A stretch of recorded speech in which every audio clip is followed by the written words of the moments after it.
Screen দেখা যাচ্ছে তো আমাকে?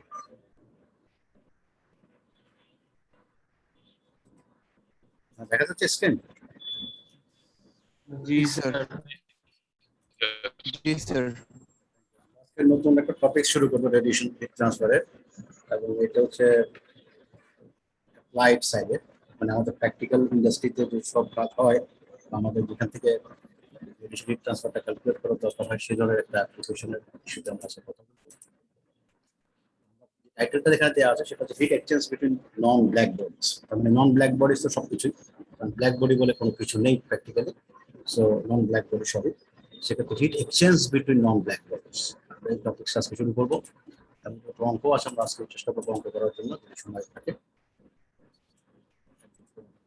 এখন আমরা এই টপিকটা শুরু করার আগে আমাদের কয়েকটা অ্যাজাম্পশন, আমি গতকালকে কথা প্রসঙ্গে বলেছিলাম, কয়েকটা অ্যাজাম্পশন আমাদের মাথায় রাখতে হবে। তার মধ্যে প্রথম যে অ্যাজাম্পশনটা আছে যে all the surfaces are diffuse grey and uniform in temperature. ঠিক আছে, সো আমরা যেটা ধরে নিচ্ছি যে প্রথমে সেটা হচ্ছে যে এটা ডিফিউজ এবং এটা গ্রে। সো এটা ইউনিফর্ম এবং এটা চারিদিক থেকে একই তোমার কি বলে ইন্টেন্সিটি হিসেবে বের হবে, এবং এট দ্য সেম টাইম ওয়েভলেন্থও তোমার প্রত্যেকটা ওয়েভলেন্থের হিসাবে থাকবে। এই যে ইস্যুগুলো সেটা আমরা এখানে প্রথমে কনসিডার করে নিলাম। তার পরবর্তী সেকেন্ড যে অ্যাজাম্পশন সেটা ইম্পর্টেন্ট একটা, যেটা রিফ্লেকটিভ অ্যান্ড ইমিসিভ প্রপার্টিজ আর কনস্ট্যান্ট। মানে আমরা জানি প্রত্যেকটা বডি থেকে ইমিসিভ হবে, রেডিয়েশন হবে, সেটা আমরা বলেছি ইমিসিভ, আর একটা হচ্ছে রিফ্লেক্ট হবে, তার উপর কোনো একটা হবে তার একটা পোর্শন সে রিফ্লেক্ট করবে, সেই পোর্শনটা আমরা বলেছি যে কনস্ট্যান্ট প্রপার্টি, সেটা হচ্ছে কনস্ট্যান্ট। তার মানে আমরা যে ইমিসিভিটি যে এপসাইলন যেটা আমরা যেটা রো ধরেছিলাম সেটা কনস্ট্যান্ট। সো এরপরে আমরা যেটা আরেকটা যেটা করেছি সেটা হচ্ছে যে রেডিওসিটি আর ইররেডিয়েশন আর ইউনিফর্ম ওভার ইচ সারফেস। তার মানে আমাদের রেডিওসিটি কি আমরা সেটা জানি, আমরা ইররেডিয়েশন কি সেটাও জানি। আমি আবার একটু ক্লারিফাই করি যে ইররেডিয়েশনটা হচ্ছে যে ইনসিডেন্ট, তার মানে কোনো একটা বডির উপরে যে পরিমাণ রেডিয়েশন পড়ছে সেটাকে আমরা বলছি ইররেডিয়েশন। আর রেডিওসিটিকে আমরা বলেছি যে তার মধ্যে থেকে বডি থেকে যে পরিমাণ ইমিসিভ হবে সেটা প্লাস তার উপরে যেটা পড়েছিল ইররেডিয়েশনে তার যে একটা অংশ রিফ্লেক্ট হবে, সেই রিফ্লেক্ট দুটোর যোগফলকে আমরা বলেছিলাম রেডিওসিটি। সেটা বলেছে এখানে ইউনিফর্ম ওভার ইচ সারফেস। এই তিনটা কনসিডারেশনের পরে আমরা দুটো সংজ্ঞা আবার ক্লারিফাই করি। আমরা জি দ্বারা প্রকাশ করেছিলাম ইররেডিয়েশন, বড় হাতে জি দ্বারা প্রকাশ করেছিলাম ইররেডিয়েশন, এবং বড় হাতে জে দ্বারা প্রকাশ করেছি রেডিওসিটি। সো ইররেডিয়েশনটা হচ্ছে যে total radiation incident upon a surface per unit time and per unit area, এটা আমরা বলেছিলাম বড় হাতের জি বা ইররেডিয়েশন। আর বড় হাতের জে যেটা সেটা ছিল রেডিওসিটি, সেটা হচ্ছে total radiation that lives A surface per unit time per unit area. Total যে যেটা বেরোচ্ছে সেটা কি দুটো অংশ ছিল, একটা ছিল ইমিসিভ প্লাস আরেকটা ছিল রিফ্লেক্টিভ, দুটোর যোগফলকে বলা হয়েছিল রেডিওসিটি। এতটুকু আমাদের আগের পড়ার মধ্যে পড়ে। আমরা আজকে এখান থেকে শুরু করব। এখানে এই ছবিটা প্রথমে বাম দিকের ছবিটা একটু ভালো মতো খেয়াল করো, ডান দিকের ছবিটা আমরা পরে আসবো। বাম দিকের ছবিটা একটু খেয়াল করো। আমার এই একটা সারফেস প্লেট বা ফ্ল্যাট সারফেস আমি ধরে নিলাম প্রথমে, ঠিক আছে, তার উপরে ইনসিডেন্ট হচ্ছে, তার মানে রেডিয়েশন এসে পড়লো, সেটা হচ্ছে বড় হাতের জি বা ইররেডিয়েশন সেটা পড়লো। তারপরে এই বডি থেকে এখানে সেটার একটা অংশ কি হবে অ্যাবজর্ব করবে, একটা অংশ রিফ্লেক্ট করবে এবং কিছুটা ট্রান্সমিট করবে, ঠিক আছে, বা ভেদ করে চলে যাবে। সো আমরা সেখান থেকে যদি বলি এই বডির যে অংশটা রিফ্লেক্ট করবে সেটা একটা পার্ট, আর এখান থেকে যেটা ইমিসিভ হবে সেটা একটা পার্ট, এই দুটোর যোগফলকে আমরা বলেছি রেডিওসিটি জে, বড় হাতের জে। এবং আমরা যদি খেয়াল করে দেখি যে আমাদের এখান থেকে যে এটা বের হবে ইমিসিভ হবে যেটা, সেটা ব্ল্যাক বডির সাথে আমরা যদি কম্পেয়ার করি তাহলে ইমিসিভিটি দিয়ে গুণ করলে আমরা সেটা পেয়ে যাই, মানে এপসাইলন ইনটু ইবি। ইবি হচ্ছে ব্ল্যাক বডির যে ইমিসিভ পাওয়ার সেটা, তার সাথে আমরা যদি এপসাইলন যদি গুণ করি বা ইমিসিভিটি যদি গুণ করি তাহলে এই বডি থেকে কি পরিমাণ ইমিসিভ হচ্ছে সেটা বের করা যায়। তার সাথে আমরা যোগ করেছি এখানে যেটা রিফ্লেক্ট হচ্ছে, এই একটা পোর্শন যেটা রিফ্লেক্ট হবে সেটাকে আমরা বলেছিলাম যে রিফ্লেক্টিভিটি, সেটা হচ্ছে রো। রোটা কি হিসাবে আমরা লিখছি যে জি এর একটা পোর্শন, তার মানে 0.5 মানে 50%, 20%, 30%, হোয়াট এভার, এই ধরনের হিসেবে আমরা রো ইন্টু জি লিখেছি। সো এই টোটালটা হচ্ছে রেডিওসিটি জে, এটা হচ্ছে epsilon into EB plus rho into G, জিটা হচ্ছে ইররেডিয়েশন সেখান থেকে আসছে। এখন এই যে এ ইনসিডেন্ট করলো আর এখান থেকে যেটা বেরোলো এটাও একটা এনার্জি আর জেও একটা এনার্জি, জি এবং জে দুটোই এনার্জি। তার মধ্যে এদের মধ্যে যদি কম বেশি হয় তার মানে এখানকার টেম্পারেচার বা হিট ট্রান্সফার হবে। ঠিক আছে, সেটাকে আমরা বলছি যে কি পরিমাণ হিট ট্রান্সফার হবে, সেটা হচ্ছে Q by A equals to J minus G, J minus G. আর যদি সমান হয় তাহলে আর কোনো হিট ট্রান্সফার হবে না, সেটা অবভিয়াস। যদি কম বেশি হয় তাহলে সেক্ষেত্রে হিট ট্রান্সফারটা হবে জে মাইনাস জি এই হিসেবে। এতটুকু ঠিক আছে?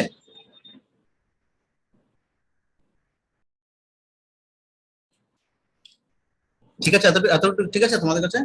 Yes sir. স্যার স্ক্রিনটা চলে গিয়েছে। হ্যাঁ হ্যাঁ, দেখা যাচ্ছে তো না? জি স্যার। আচ্ছা, তাহলে এখন আমাকে একটু তাহলে বলো এই জিনিসটা তোমার যদি ক্লিয়ার হয়ে থাকে, J minus G, J minus G, J minus জি যদি হয় তাহলে সেক্ষেত্রে আমরা যেটা বেশি হবে বা কম হবে সেই হিসাবে হিট ট্রান্সফার হবে। ঠিক আছে, সো আমরা এখান থেকে ক্যালকুলেট করব। এখন রেডিওসিটি ইজ দ্য সাম অফ, আমরা যেটা বলেছিলাম ইমিটেড অ্যান্ড দ্য রিফ্লেক্টেড, সেই দুটোর যোগফল। সেই হিসেবে আমরা এই যে উপরে যে অংশটা লিখেছি সেটা হচ্ছে epsilon into TB plus rho into G equals to 1। ঠিক আছে, এটা আমরা 1 নম্বর ইকুয়েশন লিখেছি, যেখানে ই সমান আমরা জানি ইমিসিভিটি, টিবি হচ্ছে ব্ল্যাক বডি ইমিসিভ পাওয়ার, এবং ট্রান্সমিসিভিটি আমরা এখানে ধরে নিয়েছি 0। তার মানে এর মধ্যে দিয়ে কোনো কিছু ভেদ করে চলে যাবে না, এই একটা কনসিডারেশন আমরা যদি আসি তাহলে আমরা এই অংশটা, এই সূত্রটা আমরা এটাকে ক্লাসগুলোতে দেখেছি যে আলফা প্লাস রো প্লাস তাও ইকুয়ালস টু 1, যেটা ইনসিডেন্ট হবে তার সবগুলোর যোগফল এখানে 1 আমরা ফ্র্যাকশন হিসেবে। এবং সেক্ষেত্রে ট্রান্সমিসিভিটি যদি তোমার 0 হয় তাহলে তাও ইকুয়ালস টু 0, দ্যাট মিনস আমরা লিখতে পারি যে rho equals to 1 minus alpha. Rho হচ্ছে তোমার রিফ্লেক্টিভিটি আর আলফা হচ্ছে অ্যাবজর্বিভিটি। তো অ্যাবজর্বিভিটি একটা পোর্শন, 1 মাইনাস আলফা। আমরা এখান থেকে 1 নম্বর ইকুয়েশনটা একটু খেয়াল করে দেখো, তাহলে আমরা লিখেছি এখানে J equals to epsilon Eb plus rho এর জায়গায় লিখছি 1 মাইনাস আলফা, রো এর জায়গায় লিখছি 1 মাইনাস আলফা, আর জি তো রয়ে গেছে। ঠিক আছে, এরপরে আমরা এটাকে কার্শফ ল আমরা লাস্ট ক্লাসগুলোতে দেখেছি, কার্শফ ল, সেখানে আমরা বলেছিলাম যে আলফা ইকুয়ালস টু এপসাইলন হতে পারে। তাহলে সেক্ষেত্রে এই আলফা জায়গায় যদি আমরা এপসাইলনটা বসাই তাহলে এই 1 নম্বর ইকুয়েশনটাকে আমরা ফাইনালি লিখতে পারি J equals to epsilon into EB plus 1 minus epsilon into G, বড় হাতের জি। তাহলে সেক্ষেত্রে এটাকে আমরা 2 নম্বর ইকুয়েশন লিখছি। এতটুকু ক্লিয়ার? জি স্যার। যদি ক্লিয়ার হয়, হ্যাঁ, এখন আমরা কিন্তু 2 নম্বর এই যে উপরে এই ছবির ডান পাশে কিন্তু আমরা এখন বলিনি, আমি ডান পাশেরটা ছবিতে পরে আসতেছি। তো এটা হলো 2 নম্বর ইকুয়েশন। এখন আমরা এখানে যদি একটু খেয়াল করে দেখি যে নেট যে হিট ট্রান্সফারটা হবে সেটাকে আমরা বলছি Q by A equals to J minus G. মানে এই রেডিয়েশন এবং রেডিওসিটির মধ্যে এই দুটোর আমরা প্লাস মাইনাস করলে যেটা আসবে সেটা হচ্ছে হিট ট্রান্সফার। তাহলে Q by A equals to হচ্ছে জে মাইনাস জি। তো জে সমান আমরা একটু আগে যেটা পেয়েছি যে 2 নম্বর ইকুয়েশন থেকে, সেটা লিখলাম epsilon into EB plus 1 minus epsilon into বড় হাতের জি প্লাস জি, এই ইকুয়েশনটা আমরা লিখলাম। এই ইকুয়েশন তো সলভ করা তো কোনো ব্যাপার না, এটা আমরা ইজিলি সলভ করতে পারি। আমরা এখানে একটা জিনিস করব, সেটাকে আমরা এখান থেকে জিটাকে সরিয়ে দিই। আমার তুমি এখানে দেখো যে 1 দিয়ে গুণ করলে 1 দিয়ে গুণ করলে জি থাকবে, আর এখানে জি থাকবে, একটা জি চলে যাবে, দুটো জি চলে যাবে, একটা এপসাইলনের সাথে একটা জি রয়ে যাবে। এই জিটাকে আমরা সরাবো। এই জিটা সরানোর জন্য আমরা যেটা করবো, solving for G in terms of J. তার মানে আমরা জি কে সরিয়ে কিভাবে আনবো, জি কে সরিয়ে আমরা জে তে কনভার্ট করবো, জি কে আমরা চেঞ্জ করে জে তে কনভার্ট করবো। এবং সেটা কিভাবে করা সম্ভব, সেটা হচ্ছে এই যে 2 নম্বর ইকুয়েশন আমরা একটু আগে যেটা লিখলাম, একটু খেয়াল করে দেখো, একটু যদি ছোট করি স্ক্রিনটা ছোট করে দেখো। 2 নম্বর ইকুয়েশন, এখানে 2 নম্বর ইকুয়েশন লেখা আছে। সো এখান থেকে খুব সিম্পল ওয়েতে আমরা জি কে যদি আলাদা করতে চাই, জি কে লেখা যাবে J minus epsilon into EB, এই উপরে লেখা হচ্ছে J minus epsilon into EB divide by 1 minus epsilon, 1 minus epsilon, এটা লেখা। সো আমরা একটু খেয়াল করে দেখি, এখানে যদি বসাই এখন, এখানে যদি সলভ করি, এটা আমি জাস্ট এখানে পাশে লিখে রেখেছি যাতে তোমাদের বুঝতে সুবিধা, আদারওয়াইজ একবার সরাসরি আমরা এটা লিখতে পারি। এখানে হচ্ছে যে এখানে আমরা এটাকে যদি ভেঙে ফেলি তাহলে এটাকে লেখা যায় যে এপসাইলন ইনটু ইবি, আমি একটু বড় করি,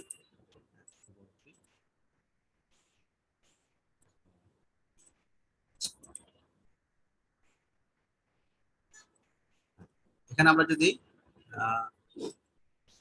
এখানে যদি আমরা এটাকে দেখি এই যে epsilon EB plus 1 minus epsilon into G minus G, এই অংশটুকু আমরা এখানে লিখলাম। এটাকে যদি সলভ করি, একটু আগে যেটা বললাম যে জি একটা চলে যাবে, জি একটা চলে যাবে, তাহলে মাইনাস থাকবে মাইনাস এপসাইলন জি। এই জি জায়গায় আমরা এখন এই মানটা বসাবো।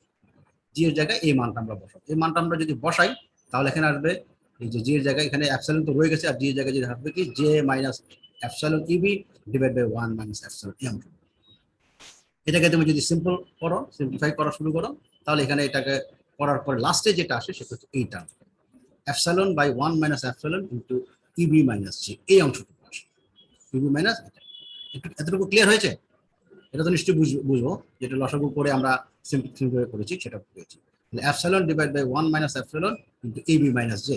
সো আমরা এই 2 নম্বর ইকুয়েশন থেকে লাস্টে যেটা পেতে পারি যে এখানে যে Q by A equals to J minus G, সেখান থেকে সিম্পলিফাই করলে আলটিমেটলি আমরা এই অংশটুকু 3 নম্বর ইকুয়েশনে আমরা আসছি যে Q equals to epsilon A 1 minus epsilon EB minus J, এই অংশটুকু। এবং এই এটাকে আমরা যদি আরেকটু নিচে নিয়ে আসি তাহলে এটাকে লেখা যায় EB minus J divide by 1 minus epsilon divide by epsilon A. এতটুকু কি ক্লিয়ার হয়েছে কি? একটু আমাকে কষ্ট করে বলো। Yes, sir. তাহলে এখন এই জিনিসটা তোমার সাথে তোমার খুব পরিচিত হওয়ার কথা। আমরা এর আগে হিট ট্রান্সফারের ক্ষেত্রে কন্ডাক্টিভ হিট ট্রান্সফার যখন দেখে আসি বা কনভেক্টিভ হিট ট্রান্সফার যখন দেখে আসি তখন এই ধরনের একটা ইকুয়েশন আমরা রেজিস্ট্যান্স, ভেরি গুড, এটা রেজিস্ট্যান্স। আমার এই নিচের অংশটুকু এটা সিম্পল একটা রেজিস্ট্যান্স। তাহলে ইবি এবং জে এটা হচ্ছে পোটেনশিয়াল ডিফারেন্স, আর এই অংশটুকু হচ্ছে রেজিস্ট্যান্স। তাহলে 1 minus epsilon divide by epsilon A, এটাকে আমরা বলছি রেজিস্ট্যান্স। ক্লিয়ার? সো আমাদের জন্য খুবই এখন সহজ হয়ে গেল। আমরা যদি পোটেনশিয়াল ডিফারেন্সটা কোনোভাবে জানি, ইবি জানি বা জে যদি বের করতে পারি বা জানা থাকে, তাহলে আমরা এখান থেকে অ্যাপসাইলন দিয়ে আমরা অতটুকু রেজিস্ট্যান্স দিয়ে আমরা এখান থেকে কিউ বের করতে পারবো, যেটা কন্ডাক্টিভ হিট ট্রান্সফারে করে আসছো, কনভেক্টিভ হিট ট্রান্সফারে করে আসছো। ঠিক আছে? সো এখন আমাদের এই ইয়েতে আমরা যেটাকে বললাম যে ডেনোমিনেটর যেটা আছে সেটাকে আমরা বলছি রেজিস্ট্যান্স, আর উপরেরটাকে আমরা বলছি নিউমারেটরকে আমরা বলছি তোমার নিউমারেটরকে আমরা বলছি যেটাকে পোটেনশিয়াল ডিফারেন্স। সো এই যে রেজিস্ট্যান্স, যেটা আমরা এর আগে কন্ডাক্টিভ রেজিস্ট্যান্স বলেছি বা কনভেক্টিভ রেজিস্ট্যান্স বলেছি, এখানে যেটা আমরা এটাকে বলবো এটা হচ্ছে সারফেস রেজিস্ট্যান্স। এটার নাম হচ্ছে surface resistance 1 minus epsilon divide by epsilon by A, এটাকে আমরা বলছি সারফেস রেজিস্ট্যান্স। সেই হিসাবে আমরা এটা। এখন তুমি আমার এই প্রথম ছবিটা আবার খেয়াল করো, আমরা যে ছবিটা স্কিপ করে আসি এখান থেকে। সো এই হচ্ছে আমার ছবিটা, এই হচ্ছে পোটেনশিয়াল ডিফারেন্সের একটা বাম পাশ, হ্যাঁ, মানে V1 বা V2 এরকম যদি হয় পোটেনশিয়াল ডিফারেন্স ভোল্টেজ সেরকম, আর এই হচ্ছে রেজিস্ট্যান্স। সো এই হচ্ছে যে আমরা এখানে লিখেছি হিট ফ্লো হবে, এই একটা রেজিস্ট্যান্স পোটেনশিয়াল ডিফারেন্স এখানে যা থাকবে, পোটেনশিয়াল যা থাকবে, এখানে একটা যদি পোটেনশিয়াল হয় দুটোর মধ্যে যদি ডিফারেন্স থাকে তাহলে এটা হবে 1 মাইনাস অ্যাপসাইলন, রেজিস্ট্যান্স হবে 1 মাইনাস অ্যাপসাইলন বাই অ্যাপসাইলন। এতটুকু ক্লিয়ার হয়েছে কিনা বল? Yes, sir. স্যার। এই হলো আমাদের কন্ডাক্টিভ হিট ট্রান্সফারের মতোই একই জিনিস। এখানে নতুনত্ব বলতে যেন কিছু নেই, শুধু এই টার্মগুলো শুধু চেঞ্জ হয়েছে, বাকি সবই একই রকম আমাদের হিসাবের মধ্যেই পড়ে। ঠিক আছে? এটা গেল একটা কেস। সেকেন্ড, আমরা আরেকটা কেস আজকে দেখবো, এটা আরেকটা ইম্পর্টেন্ট ইস্যু, এটার সাথেই একই সাথে থাকবে, দুটো একসাথে থাকবে এই ইস্যুগুলো। এটা হচ্ছে now consider radiation energy exchange by two surface. আমরা যেটা এখন করলাম সেটা হচ্ছে একটা বডি থেকে, আবারও ছবিটা খেয়াল করো, কনসেপ্ট ক্লিয়ার করে দিল। এই আমরা কিন্তু এখানে একটা সারফেস দেখিয়েছি, এই একটা সারফেসের মধ্যে এই রেডিয়েশন হচ্ছে, মানে পড়লো আবার এখান থেকে বের হয়ে গেলো, তারপরে এই সারফেস রিলেটেড কথাবার্তা আমরা বলছি। এই একটা সারফেস, আমরা কিন্তু এই একটা সারফেস এটার কথাই বলছি। আমরা এরিয়া কিন্তু ওয়ান, মানে একটা এরিয়ার কথাই বলছি, অন্য কোনো এখানে আর কোনো বডি নেই, শুধু একটা বডি বা একটা সারফেসের জন্যই আমরা কি পরিমাণ পড়লো আর তার থেকে কি পরিমাণ বেরোলো তার হিসাব নিকাশ করছি, সেই হিসাবে আমরা এই রেজিস্ট্যান্স করছি। কিন্তু প্র্যাকটিক্যালি আরেকটা ইস্যু আমাদের আসে সামনে, সেটা হচ্ছে যে দুটো বডির মধ্যে হয় যে একটা সারফেস থেকে বের হয়ে আরেকটা সারফেসে যাবে রেডিয়েশন, আমরা যেটা গতকালকে ক্লাসেও আমরা বলেছি। ঠিক আছে? গতকালকে ক্লাসেও আমরা বলেছি। সো J1 আর J1 এবং J2 আমরা ধরলাম যে এখান থেকে একটা যেটা আছে এটা বের হবে, ইররেডিয়েশন, সরি রেডিওসিটি, এখান থেকে বের হবে। আবার এখান থেকে A2 থেকেও আবার একটা বের হবে রেডিওসিটি, এও রেডিওসিটি এরও রেডিওসিটি, এটার থেকে গিয়ে এটার উপরে পড়বে হয়তো বা, আবার এখান থেকে A2 থেকে বের হয়ে আবার A1 এ পড়বে। সো আলটিমেটলি এটা একটা এক্সচেঞ্জ হবে, এর থেকে রেডিয়েশন হয়ে 1 থেকে বের হয়ে 2 তে যাবে, অথবা 2 থেকে বের হয়ে 1 এ যাবে, হোয়াট এভার, এই দুজনের মধ্যে একটা রেডিয়েশনের একটা এক্সচেঞ্জ হবে। তো সেক্ষেত্রে আমরা যেটা বলতে পারি যে এখানে আমরা এই ছবিটা এখন আপাতত না দেখি, আমরা নিচের দিকে আসি, এই ছবিগুলো আমি পরে আসতেছি। আমরা যেটা এই ফিগারটা যদি খেয়াল করি, এখানে বলছে the radiation leaving from surface A1, মানে surface 1 that reaches the surface 2 is this one. এখান থেকে যে পরিমাণ রেডিওসিটি হবে, যেটা বের হবে, সেটা এখানে 1 নম্বর থেকে বের হয়ে 2 নম্বর গিয়ে পড়বে।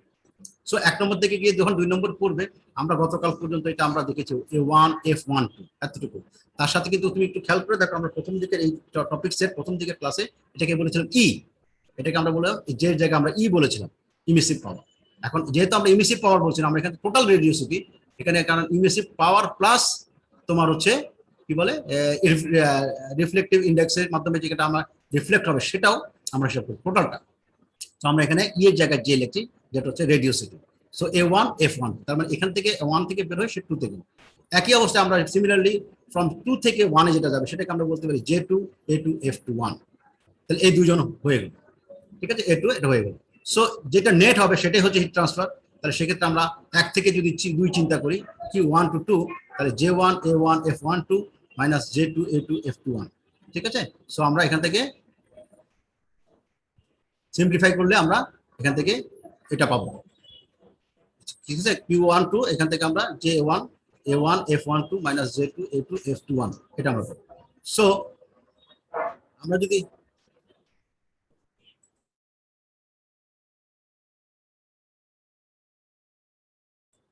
হ্যালো, শোনা যাচ্ছে? Yes sir. আচ্ছা আচ্ছা, 1 মিনিট একটু একটু হোল্ডে থাকতে হবে। আমি হ্যাঁ, শোনা যাচ্ছে? হ্যালো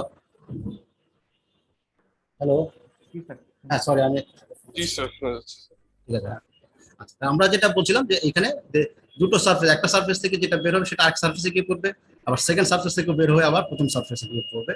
তাহলে আমরা দুটোর মধ্যে একটা যদি ডিফারেন্স থাকে তাহলে সেক্ষেত্রে এই হিট ট্রান্সফার আমরা করতে পারি।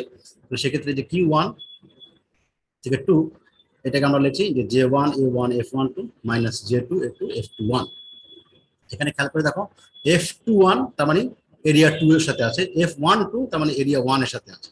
এটা কিন্তু মাথায় রাখতে হবে, ভুল যাতে না হয়। যাই হোক, আমরা রেসিপ্রোসিটি যে সূত্র আমরা লাস্ট ক্লাসে দেখেছি সেই হিসাবে আমরা লিখতে পারি যে A1 F12 সমান হচ্ছে A2 F21। এরকম যদি হয় তাহলে সেক্ষেত্রে আমরা এটাকে সিম্পলিফাই যদি করি, তাহলে এটাকে এই যে F1 এটাকে যদি একইভাবে ইন্টারচেঞ্জ করা যায়, তাহলে আমরা ইকুয়েশনটাকে লিখতে পারি যে Q12 থেকে J1 minus J2 into A1 F1, অথবা অথবা A2 F21 দিয়ে গুণ করতে পারি, ঠিক আছে। যেটা রিপ্লেস করি না কেন সেইভাবে এটা লেখা যায়। এখান থেকে আমরা যদি এটাকে সলভ করি আবার অন্যভাবে, Q12 তাহলে J1 মাইনাস J2 এটাকে লেখা যায় 1/A1 F12 লেখা যাবে এরকম 1 এই যে এটাকে নিচে নিয়ে আসলে 1/A1 F12 লেখা যাবে না? Yes sir. এটা কি ধরনের সূত্র হলো এখন? রেজিস্ট্যান্স। সেই আগের মতো রেজিস্ট্যান্স, সেটা আমরা কনভেক্টিভ হিট ট্রান্সফারের ক্ষেত্রে যেমন একটা পড়েছিলাম সেই ধরনের। তাহলে সেক্ষেত্রে এটাকে 1/A1 F12 এটাকে বলা হচ্ছে আরেকটা রেজিস্ট্যান্স, ঠিক আছে। আমরা এখন যদি এই ছবিটা দেখি, এই যে এইটা, তাহলে J1 এই একটা বডি থেকে সেটা যেটা বের হচ্ছে রেডিওসিটি, আর একটা বডিতে যেটা যাচ্ছে, এই দুটোর মধ্যবর্তী যেটা আছে সেটাকে আমরা বলছি স্পেস রেডিয়েশন, ঠিক আছে। এটা আমরা এখান থেকে যাচ্ছে A1/A1 F12। সো এইটাকে আমরা বলি স্পেস রেজিস্ট্যান্স। আমরা এর আগেরটা যেটা দেখেছিলাম সেটা কি ছিল, কি রেজিস্ট্যান্স? Surface resistance. একটা ছিল সারফেস রেজিস্ট্যান্স আর এখানে হচ্ছে স্পেস রেজিস্ট্যান্স। তার মানে এখন তুমি খুব ফিজিক্যালি তোমার চিন্তা করো, তোমার সামনে যে টেবিলটা আছে সেই টেবিল থেকে তোমার বডিতে আসছে রেডিয়েশন। তো প্রথমে যেটা হচ্ছে যে সে টেবিল থেকে বেরোতে হবে। টেবিল থেকে কিভাবে বেরোবে? আইদার সে প্রথমে ইমিসিভ হবে, এবং এট দ্য সেম টাইম তার উপরে যা যা পড়েছিল সেখান থেকে একটা পোর্শন রিফ্লেক্ট হবে। তার মানে টোটাল জিনিসটা হচ্ছে রেডিওসিটি। সো তোমার এই জিনিসটা প্রথমে হিসাব করতে হবে যে সে তার এখান থেকে স্পেস থেকে, তার মানে সরি সারফেস থেকে কি পরিমাণ রেডিয়েশন হচ্ছে সেটা আগে আমাকে বেরোবে। সেজন্য স্পেস সরি সারফেস রেজিস্ট্যান্স দিয়ে আমরা সেটা ক্যালকুলেট করতে পারি। সেটা যখন বের হয়ে গেল তখন আমি সেখান থেকে আমি কি পাবো, আমার বডিতে আসছে। তার মানে সে মধ্যবর্তী জায়গায় কি করলো, সে স্পেসের মধ্যে কভার করলো। এই স্পেসটা সে ভেদ করে সে আমার শরীরে আসছে, তোমার শরীরে আসছে, এটা আমি কভার করবো। এই দুটো জিনিস আমাকে তখন মাথায় রাখতে হবে যখন আমরা রেডিয়েশনের ক্যালকুলেশন করবো। আমরা একটা এক্সাম্পল এখানে যদি একটা সেট করি, যে now for example two surfaces আর দ্যাট এক্সচেঞ্জ হিট ট্রান্সফার মানে with each other by noting that by nothing else would be represented by the network। আমরা যেটা করি এই একটা বডি, মনে করো তোমার টেবিল, আমি যদি বললাম এটা প্রথমটা, আর এটা হচ্ছে তোমার বডি। সো তোমার টেবিল থেকে যেটা আসতেছে, টেবিল থেকে যেটা প্রথমে বের হয়ে সারফেসে আসলো, বডি থেকে মানে সলিড সারফেস বা বডি থেকে বের হয়ে সারফেসে আসলো, সেটা হচ্ছে যে এই স্পেস রেজিস্ট্যান্স, ঠিক আছে, স্পেস রেজিস্ট্যান্স। হ্যাঁ, তাহলে এখান থেকে আমি এটা এখানে হিসাব করবো। তারপর আমার এই বডির টেবিলের সারফেস থেকে এটা এখন বের হওয়া শুরু করলো। বের হয়ে আমার বডি বা হিউম্যান বডিতে এখানে এসে সারফেসে গিয়ে পড়লো। এই হচ্ছে আমার স্পেস। তারপর আমার হিউম্যান বডি এটা অ্যাবজর্ব করলো, নিল এনার্জিটা, এটা আবার স্পেস। তার মানে যখন দুটো বডির মধ্যে আমরা যখন কনসিডার করব তখন তিনটা রেজিস্ট্যান্স আসতেছে। একটা হচ্ছে, দুটো হবে কি তোমার সারফেস রেজিস্ট্যান্স, আর তার মধ্যবর্তী একটা হবে স্পেস রেজিস্ট্যান্স। এই দুটো জিনিস হবে। তার মানে আমার এই একটা বডি, হ্যাঁ, তার মধ্যে থেকে যেটা বের হবে সেটা ইমিসিভ যেটা, বা সেখান থেকে একটা রেডিওসিটি পর্যন্ত আসলো, সেটা হচ্ছে স্পেসের মাধ্যমে, সরি আমি বারবার স্পেস বলতেছি, সারফেসের মাধ্যমে।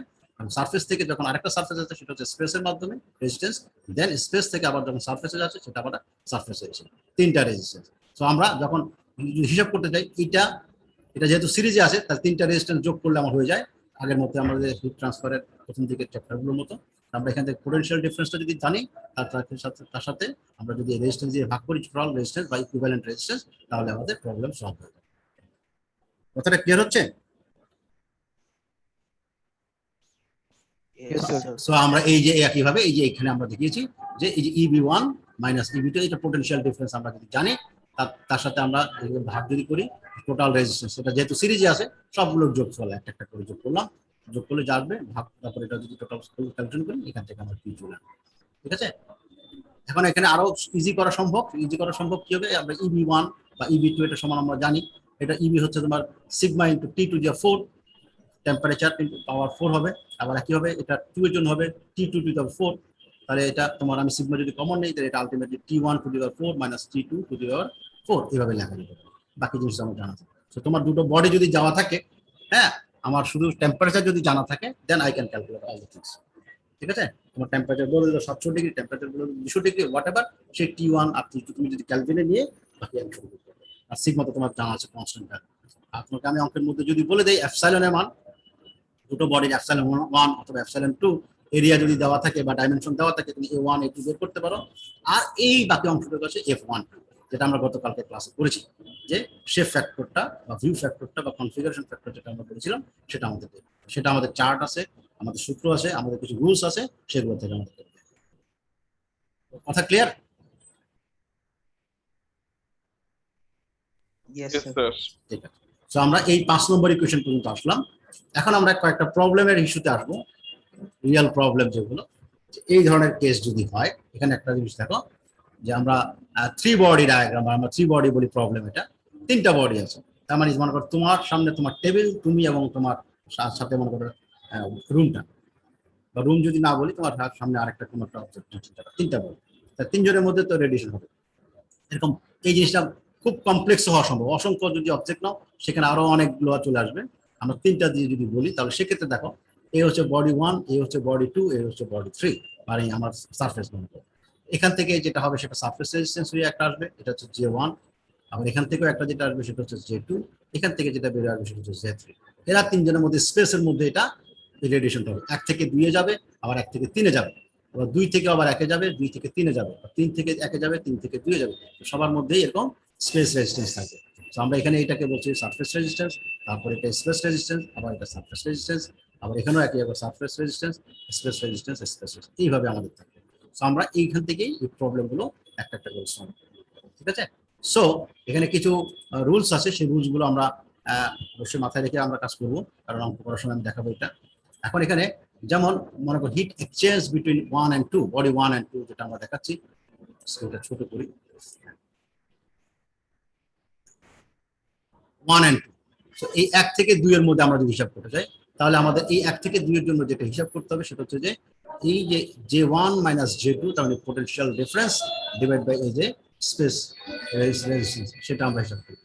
একইভাবে আমরা যদি বলি hit exchange between 1 and 3, 1 and 3, তাহলে আমরা এখান থেকে J1 থেকে J2 3 এটা আমরা হিসাব করব। ঠিক আছে? এইভাবে আমরা বাকিটা করব। এখানে কয়েকটা পয়েন্ট খুব ভালো মতো খেয়াল করো, এটাই তোমার অঙ্কের জন্য মানে পরীক্ষার ক্রিটিক্যাল টাইপ যখন হবে তখন তোমাকে এটা মাথায় রাখতে হবে, কারণ কোশ্চেনের মধ্যে এই ধরনের কোনো ইনফরমেশন দেওয়া থাকবে কোনোভাবে। ঠিক আছে? প্রথমটা, হ্যাঁ, যেটা হচ্ছে for insulated surface, for insulated surface heat flow is zero, এটা আমরা জানি, কোনো হিট ট্রান্সফার হবে না, কোনো হিট বাইরে থেকে ভিতরে যাবে না, ভিতর থেকে বাইরে আসবে না, সেই ধরনের কেস। তখন potential difference across the surface is zero. আমি আবার এই ছবিটা একটু দেখাই। এই ছবিটাতে সাপোজ মনে করো এই বডিটা, সেকেন্ড বডিটা, এটা মনে করো ইনসুলেটেড করা আছে। তার মানে এখান থেকে কোনো হিট এর ভিতরে যাবে না, বা এখান থেকে কোনো হিট এর বাইরে আসবে না। এতটুকু তো আমরা এনশিওর করতে পারি, যেহেতু এটা ইনসুলেটেড করে। তখন হবে কি, এই J2 সমান হবে EB2। আর এটা এই EB2 এবং J2 এটা সমান হবে, কারণ এটার মধ্যে কোনো হিট ট্রান্সফার ভিতরে হচ্ছে না। হ্যাঁ, তাহলে সেক্ষেত্রে এই J2 সমান EB2 ধরা যাবে। তো সেটা এখানে বলা হয়েছে যে for the insulated surface heat flow is 0, that is potential difference across the surface is 0। তার মানে J সমান EB, এটা ধরা হয়েছে। ঠিক আছে, এটা হলো একটা কেস। তার মানে ইনসুলেটেড সারফেসের ক্ষেত্রে আমরা এই জিনিসটা ধরে নেব। যখনই তোমার অঙ্কের মধ্যে, কোশ্চেনের মধ্যে বলে ধরা থাকবে যে এটা ইনসুলেটেড, এই সারফেসটা বা এই বডিটা ইনসুলেটেড, তখন J সমান EB ধরে নেব। তার মানে আমি যখন ডায়াগ্রাম ড্র করব, তখন আমি এই EJ সমান EB, এইটা আমার আসলে লাগতেছে না, এই জায়গাটুকু আমার লাগছে, এটাই J সমান EB। ঠিক আছে, এই জায়গাটা হয়ে যাবে, আমরা দেখাবো আরেকটু পরে। সেকেন্ড কেস যেটা আরেকটা ইস্যু, সেটা হচ্ছে a surface with a large area. A surface with a large area যদি হয়, তাহলে সেক্ষেত্রে কি হবে? তার মানে আমি এমন একটা সারফেসের কথা চিন্তা করছি, যেটা হিউজ সারফেস, তার মানে সারফেস এরিয়াটা অনেক বেশি, এবং সেটা মেবি ক্লোজ টু ইনফিনিটি, এরকম যদি হয়, তাহলে সেক্ষেত্রে surface resistance is approaching 0। Surface resistance কি, এখানে দেখো এই যে এখানে যদি সারফেস এরিয়া হয়, তাহলে এটা এই যে A2 বা এর এরিয়াটা যদি অনেক বড় হয়, আলটিমেটলি এই রেজিস্ট্যান্সটা কিন্তু তোমার 0। বা এখানে যদি এরিয়া যদি অনেক বড় হয়, তাহলে এই রেজিস্ট্যান্সটা কিন্তু 0। এই ধরনের কেস চলে আসে। তাহলে রেজিস্ট্যান্স যদি 0 হয়, তাহলে আমরা বলছি যে surface resistance is approaching 0। In such case it behaves like epsilon equals to 1। That means সেই ক্ষেত্রে ওটা ব্ল্যাক বডি হিসেবে কনসিডার করা যেতে পারে। এপসাইলন ইকুয়ালস টু 1 মানে ব্ল্যাক বডি হিসেবে আমরা তখন এটাকে কনসিডার করব, যদি সারফেস এরিয়া যদি অনেক বড় হয়।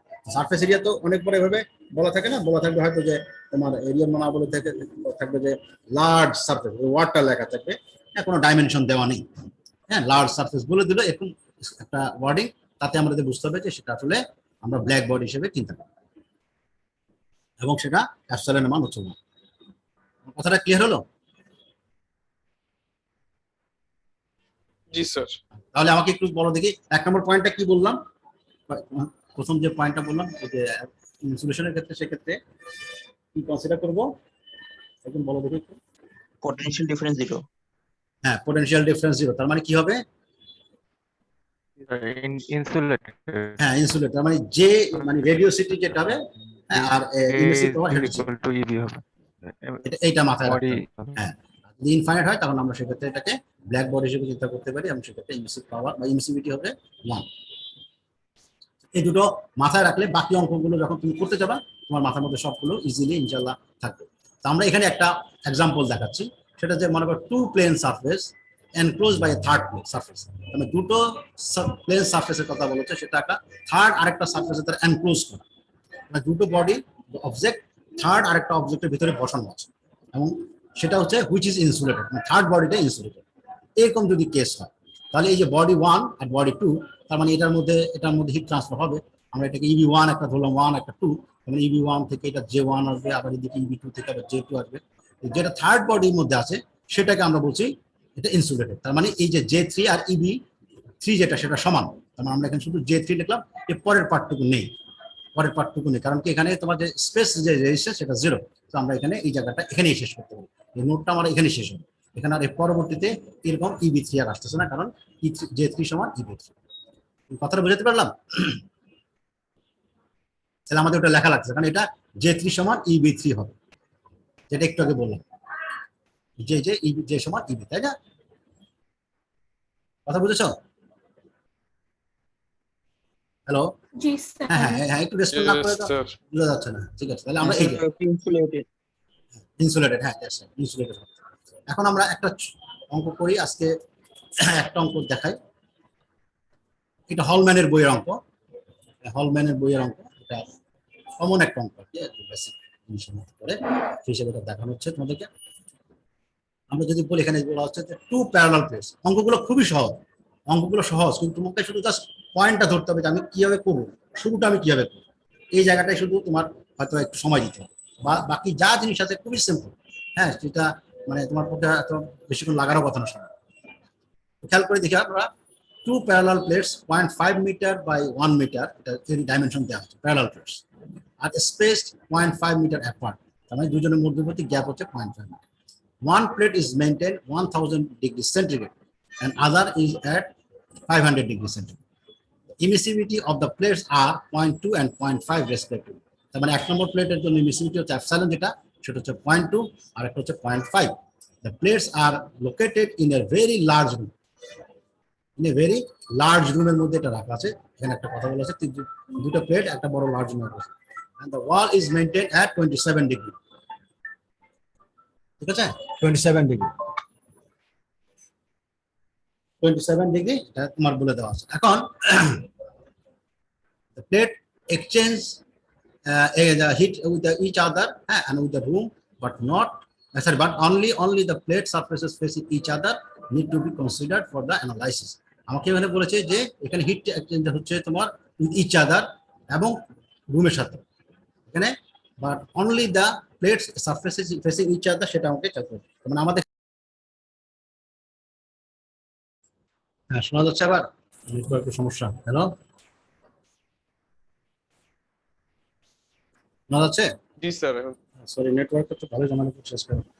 এটা আমরা যেটা বলছি যে আমাদের হিট ট্রান্সফারটা বের করতে, আমরা একটু জাস্ট ছবিটা আগে দেখি। এটা হচ্ছে দুটো প্লেট, তার ডাইমেনশন দেওয়া ছিল, হ্যাঁ, এবং তার মধ্যবর্তী দূরত্ব দেওয়া ছিল, হ্যাঁ, এবং আমাকে বলেছে যে প্লেট 1 তার টেম্পারেচার হচ্ছে 1000, প্লেট 2 তার টেম্পারেচার হচ্ছে 500, এবং যে রুমে একটা লার্জ একটা রুমে রাখা আছে সেটা তোমার তার টেম্পারেচার 27। সো যেহেতু আমাদের লার্জ রুমে আমাদের আছে, আমরা এখানে বলেছি যে এখানে দেখো যে প্লেট এক্সচেঞ্জার আছে, যেখানে বলেছে the plate is located in a very large room and walls are maintained at 27 degrees centigrade. মানে এটা একটা ফিক্সড টেম্পারেচার আছে, ঠিক আছে, তার মানে এখানে ফিক্সড টেম্পারেচার। সো আমরা এখানে যদি একটু জিনিসগুলো একটু খেয়াল করি, সো শোনা যাচ্ছে কিনা? হ্যাঁ শোনা যাচ্ছে। আচ্ছা, এখানে আমরা ইটস এ 3 বডি প্রবলেম। তো T1 আমাদের দেওয়া আছে, আমরা এটাকে ক্যালভিনে কনভার্ট করলাম, T2 দেওয়া আছে, এটাকে ক্যালভিনে কনভার্ট করলাম, T3 27 ডিগ্রি আছে, এটাকে ক্যালভিনে কনভার্ট করলাম। এক নম্বর পয়েন্টের এক নম্বর সারফেসের এরিয়া আমরা জানি, 2 নম্বর সারফেসের এরিয়া আমরা জানি, কারণ দুটো একই রকম, সেক্ষেত্রে 0.5 মিটার স্কোয়ার। এক নম্বর প্লেটের ইমিসিভিটি দেওয়া ছিল 0.2, 2 নম্বর প্লেটের ইমিসিভিটি দেওয়া ছিল 0.5 যে উপরে। এখন আমরা বলছি যে যেহেতু area of the room is very large, তার মানে সারফেস রেজিস্ট্যান্স যেটা আছে সেটা অলমোস্ট জিরো, কারণ এরিয়াটা অনেক বড়। তার মানে আমরা এই যে এখানে J3 সমান EB3 লিখতে পারি, JB সমান J3 সমান লিখতে পারি EB3, এটা আমরা লিখতে পারি, যেহেতু এটা লার্জ রুম এবং তার এরিয়াটা অনেক বড়, সেক্ষেত্রে যে স্পেস রেজিস্ট্যান্স সারফেস রেজিস্ট্যান্স যেটা হবে সেটা অলমোস্ট জিরোর কাছাকাছি চলে আসবে। সেক্ষেত্রে আমরা J3 আর EB3 এটা একসাথে লিখতে পারি। সো আমাদের ডায়াগ্রামটা হবে এরকম, সো আমরা যদি এটাকে এখন আমাদের এই ছবিগুলোকে একটু দেখো, এখানে আছে কি, এখানে যেটা আছে কি যে এখানে হচ্ছে সারফেস রেজিস্ট্যান্স, তার মানে এপসাইলন বাই 1 মাইনাস এপসাইলন, এই যে জিনিসটা আছে, সো এপসাইলনের মান তো আমাদের জানাই আছে, সো আমরা এটা ইজিলি বের করতে পারি। সমস্যা কি এরিয়াটাও জানা আছে, এরিয়াটা আমাদের জানা আছে, এখানেও আমাদের একই জিনিস এরিয়া জানা আছে, সবকিছু পাওয়া যায়। সমস্যাটা হচ্ছে শুধু এই জায়গাটা কিসের সূত্র এটা? হ্যাঁ কিসের সূত্র এটা বলো একটু? স্পেস রেজিস্ট্যান্স, সেটা কি হবে, সূত্রটা কি হবে স্যার? স্পেস হ্যাঁ রেজিস্ট্যান্স। হ্যাঁ বলো দেখি কি হবে এটা, এই যে স্পেস, হ্যাঁ সেটা কি হবে? F1 to A1 1 by a, যে 1 বাই A1 ইনটু F1, তাই না? এই ধরনের আমাদের এই ছবিটাই তো আমরা 1/A1 F1, আমাদের এরিয়া A1 জানা আছে, এরিয়া A1 আমাদের জানা আছে, যে আমরা এখানে এরিয়া A1 A2 বের করে রেখেছি। হ্যাঁ, যেহেতু আমাদের ডাইমেনশন দেওয়া ছিল অঙ্কের মধ্যে, যে ডাইমেনশন দেওয়া আছে যে 2/5.5/1 এটা দেওয়া আছে, এরিয়া আমরা জানি। তাহলে বাকি কোনটা আমাদের জানা নেই? এখানে F12 জানা, তাই তো নাকি? F12 আমার জানা, এই F12 আমাকে বের করতে হবে। তাহলে এখন আমরা F12 বের করতে পারবো?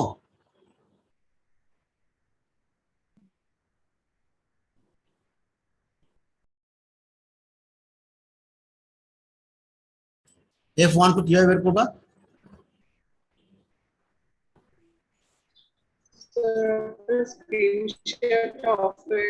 হ্যাঁ আসছে এখন।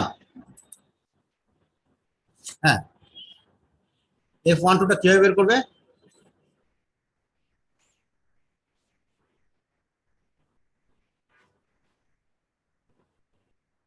হ্যালো, রুল দিয়ে রুল দিয়ে কোন? গতকাল হ্যাঁ বলো দেখি, একটু কেউ ধরতে পারো কিনা? রুল তো করবো, আর কিভাবে করবো সেটা একটু বলো দেখি। আমাকে তো পরীক্ষা নিজেই করতে হবে, কিভাবে করবো? সুপারপজিশন হবে। আর কেউ? Sir, reciprocity. না। আচ্ছা, আমরা খুব সিম্পল ওয়েতে প্রথম দিন যেটা করেছিলাম, আমাদের একটা চার্ট দেওয়া ছিল, মনে আছে? দুটো প্লেটের মধ্যে, মনে আছে? মনে আছে? জি স্যার। হ্যাঁ, মনে আছে নাকি দেখাবো আবার? তো প্লেন Yes, sir. সারফেস এর মতো করে। হ্যাঁ So, তিনটা সারফেস দেখিয়েছেন, প্লেন সারফেস, কনকেভ আচ্ছা আচ্ছা, আমি সে চার্টটা দেখাই তাহলে তোমাদের যদি মনে পড়ে। আমরা এই চার্টটা দেখিয়েছি লাস্ট ক্লাসে।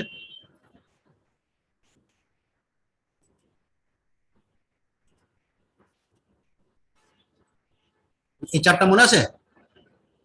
Yes sir. তাহলে এখানে আমাদের এই যে এরকম না, ডাইমেনশন দেওয়া আছে, স্পেস দেওয়া আছে, এই প্লেটের লেন্থ এবং উইডথ দেওয়া আছে। সো আমরা এখান থেকে ইজিলি বের করতে পারবো না? পারবো? জি স্যার। Sir. তাহলে আমি যখন পরীক্ষা কোশ্চেন দেবো তার সাথে এরকম চার্ট দিয়ে দেবো। সো তোমার খেয়াল করতে হবে যে আমি কোন চার্ট ইউজ করবো বা কিভাবে ইউজ করবো। অনেক ক্ষেত্রে চার্ট না ইউজ করে হয়তো করা যেতে পারে এমন প্রবলেমে, কোনো প্রবলেমে, সেক্ষেত্রে তোমাকে অন্যভাবে দেখতে হবে। আমি একটা অঙ্ক করাবো যখন চার্ট হয়তো লাগবে না, এক্ষেত্রে হয়তো আমরা চার্টটা ইউজ করতে পারি। সো আমরা এখান থেকে এই যে ডাইমেনশন যেহেতু জানি, হ্যাঁ, সেক্ষেত্রে আমরা এটা ধরে আমরা এই F1 বের করতে হবে। সো আমরা যদি আবার আমাদের স্ক্রিনে আসি,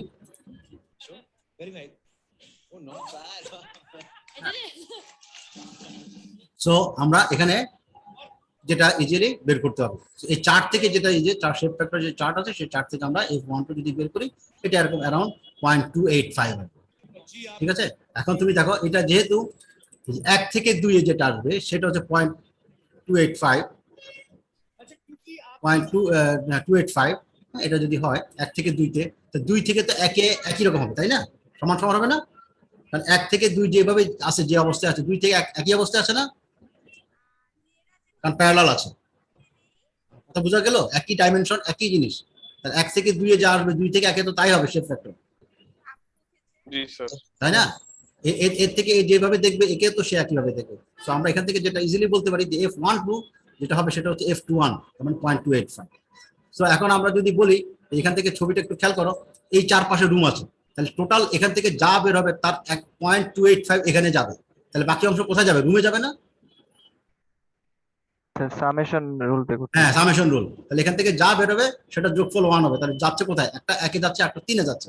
সো তাহলে 1 এ যেটা গেল সেটা থেকে যদি আমরা টোটাল 1 থেকে যদি এটা বিয়োগ করি, তাহলে 3 এরটা আমরা পেয়ে যাবো। তো সেটা আমরা এখানে করেছি যে F13 সমান হচ্ছে 1 মাইনাস F12। তো আমরা এখান থেকে পেয়ে গেছি। আবার একইভাবে F2 to 3 যেটা, সেটা আমরা বের করেছি। সো আলটিমেটলি আমরা এই তিনটা জিনিসই বের করেছি এই সূত্র অনুযায়ী, যে এখানে যেমন দেখেছি। এখানে 1 থেকে 2 এর জন্য একটা, 1 থেকে 3 এর জন্য একটা, 2 থেকে 3 এর জন্য একটা, প্রত্যেকটা আমরা বের করে ফেলেছি। সো বের করে আমরা এই শেপ ফ্যাক্টরগুলো বের হয়ে গেছে। শেপ ফ্যাক্টরগুলো যদি বের হয়ে যায়, তাহলে আমাদের এখন বাকি কাজ তো আমরা শুধু রেজিস্ট্যান্স বের করব। এই যে সারফেস রেজিস্ট্যান্স আর স্পেস রেজিস্ট্যান্স, এই সারফেস রেজিস্ট্যান্সগুলো আমরা বের করেছি, স্পেস রেজিস্ট্যান্সগুলো আমরা প্রত্যেকটা বের করেছি। এখানে 1টা 2টা 3টা 4টা 5টা বের করা হয়েছে। এখন এখানে 5টা কি হবে, এই যে 5টা, এই হচ্ছে একটা সারফেস রেজিস্ট্যান্স, এই হচ্ছে একটা, এই আরেকটা সারফেস, দুটো সারফেস রেজিস্ট্যান্স, আর 3টা হচ্ছে স্পেস রেজিস্ট্যান্স। টোটাল 5টা, এই 5টা আমরা এখানে বের করেছি। ঠিক আছে, এই যে 5টা বের হয়ে গেছে। সো এখন আমরা ক্যালকুলেট করব। এখন আমরা এই ক্যালকুলেশনের ক্ষেত্রে একটু মজার জিনিস আছে, সেটা তোমরা জানো অবশ্যই। হ্যাঁ, এখন শুধু পরীক্ষার সময় এটা মাথায় রেখে করতে হবে। আচ্ছা, আমরা কি করব? আমরা নোড হিসেবে করবো। আমরা ইলেকট্রিক্যাল সার্কিট করেছি, হ্যাঁ হ্যাঁ, বিভিন্ন রকমের ন্যাপটন থিওরেম, থেভেনিন থিওরেম, বিভিন্ন রকমের তোমরা সূত্র দিয়ে অঙ্কন অনেক কিছু করেছো। আমরা নোডের হিসাবে করব। আমাদের এখানে নোড আছে 3টা। আমি প্রথমে এই যে J1, এই নোডটাকে যদি কনসিডার করি, তাহলে এখান থেকে যা ঢুকবে সেগুলো সবগুলো যোগফল 0 হবে, সেগুলো সবগুলোর যোগফল 0 হবে। তো সেই ক্ষেত্রে একটা EB1 থেকে J1 এটা একটা, J2 থেকে J1 এটা আরেকটা, আর J3 থেকে J1 একটা, এই তিনটার যোগফল 0। ঠিক আছে, নোড হিসাবে আমরা সেই নোড হিসাবে আমরা এখানে ক্যালকুলেট করবো যে আমরা প্রথমে যদি J1 একটা যদি চিন্তা করি, তাহলে যে EB1 থেকে J1 এটা আমরা লিখলাম, তার সাথে রেজিস্ট্যান্স ভাগ করলাম। J2 থেকে J1 তার সাথে আমরা রেজিস্ট্যান্স ভাগ করলাম। আবার B3 থেকে J1 এ আবার আসলাম, তাকে আমরা রেজিস্ট্যান্স ভাগ করলাম। টোটালটা 0 হবে। সো এখানে তোমার সব মান জানা আছে, যেটা যেটা জানা নেই সেটা ছাড়া সব মান জানা আছে, সেগুলো তুমি লিখতে পারো। একইভাবে আমরা যদি নোট 2টা চিন্তা করি, এটা ক্লিয়ার লেখাটা, আমি ঝাপসা নেই। নোট 2টা যদি আমি চিন্তা করি J2, তাহলে J1 থেকে J2 তে আসছে একটা, আবার যে B3 থেকে J2 তে আসছে একটা, আবার EB2 থেকে একটা EJ2 তে আসছে একটা। ছবিটা আবার খেয়াল করো, এই যে J2, তাহলে এই যে J1 থেকে J2 তে আসছে, J3 থেকে J2 তে আসছে, আর EB2 থেকে J2 তে আসছে। আমরা সেইভাবে যদি চিন্তা করি সবগুলোর যোগফল 0 হবে, সবগুলোর যোগফল আমরা এখানে 0 লিখব। ঠিক আছে, J1 থেকে J2, EB3 থেকে J2 এবং EB2 থেকে J2, এই আমরা যদি লিখি এবং তার নিচে যদি আমরা রেজিস্ট্যান্স গুলো বসাই, আলটিমেটলি আমরা সব জিনিসগুলো জেনে যাব। এখানের মধ্যে আমাদের অলরেডি EB3, EB1, EB2 জানা আছে, কারণ আমরা কি টেম্পারেচার যেহেতু জানি, তার মানে আমরা সিগমা দিয়ে গুণ করলে এখানকার আমরা এই ইমিসিভ পাওয়ারটা পেয়ে যাব। সো এখানে সবগুলো আমার মান জানা আছে, বাকি থাকে কি শুধু J1, J2। এখানেও একই অবস্থা হবে, J1, J2। ঠিক আছে, সো দুটো ইকুয়েশন, দুটো unknown, so you can solve it. ঠিক আছে, আরেকভাবে যদি আমরা চিন্তা করি, এখানে হিট ট্রান্সফার যেটা Q1 থেকে কি পরিমাণ হিট ট্রান্সফার হলো, মানে 1 নম্বর সারফেস থেকে কি পরিমাণ হিট ট্রান্সফার হলো, সেটা হচ্ছে এই যে এখানে 1 নম্বর সারফেস থেকে কি পরিমাণ ট্রান্সফার হলো, এটা হচ্ছে এই যে EB1 - J1, এখান থেকে যে পরিমাণ হিটটা গেল সারফেসে, সেটা হচ্ছে হিট ট্রান্সফার। সো আমরা EB1 আর J1 এই দুটোর মধ্যবর্তী যদি হিসাবটা করি, তাহলে Q1টা পাবো, সেটা আমরা এখানে দেখাচ্ছি যে এখানে Q1 ইকুয়ালস হচ্ছে EB1 - J1 divide by surface resistance. তারপর আমি এখানে যদি ক্যালকুলেট করি, তাহলে এটা আসবে তোমার 14.425। তাহলে 1 নম্বর বডি থেকে এই পরিমাণ সারফেসে হিটটা ট্রান্সফার হবে। একইভাবে 2 নম্বর যে সারফেসটা আছে সেখান থেকে হিট ট্রান্সফার হবে, সেটা কত, EB2 থেকে J2 সারফেসে চলে আসলো, সেখানে সারফেস রেজিস্ট্যান্স ভাগ করলাম, আর দেখুন এখানে 2.594 আসছে, সেটা হচ্ছে হিট ট্রান্সফার, হিট লস। এইটাই কোথায় যাবে, এটাই যাবে তোমার লার্জ রুমে। রুম চাইলে কি এগুলো রিসিভ করবে, সেটা রিসিভ করবে কিভাবে, সেটাও আমরা যদি বসাই, তাহলে J1 - J3 সেখানে স্পেস রেজিস্ট্যান্সের মাধ্যমে আসবে, আবার J2 থেকে J3 সেখানেও স্পেস রেজিস্ট্যান্সের মাধ্যমে আসবে। দুটো যোগ করলে যেটা আসবে সেটা হচ্ছে 17.02। এখন তোমার প্র্যাকটিক্যালি তুমি যদি চিন্তা করো বা এখানে এখানে যদি একটু চিন্তা করো, সেটা হচ্ছে যে এই যে 1 নম্বর সারফেস থেকে যে পরিমাণ হিট আসলো বের হলো, 2 নম্বর সারফেস থেকে যে পরিমাণ হিট লস হলো, দুটোই তো রুমে যাবে। তাহলে আমি এই 14.425 আর 2.594 এগুলো যদি যোগ করি, এটা কিন্তু এটা সমান হওয়ার কথা, 17.02 এর কাছাকাছি হওয়ার কথা। সো এখানে আমরা সেটা দেখেছি যে Q3 হচ্ছে Q1 + 2। এটা চেক করা। এই অঙ্কের মধ্যে কারো কোনো কোয়েরি আছে, বুঝুন এবার দেখুন।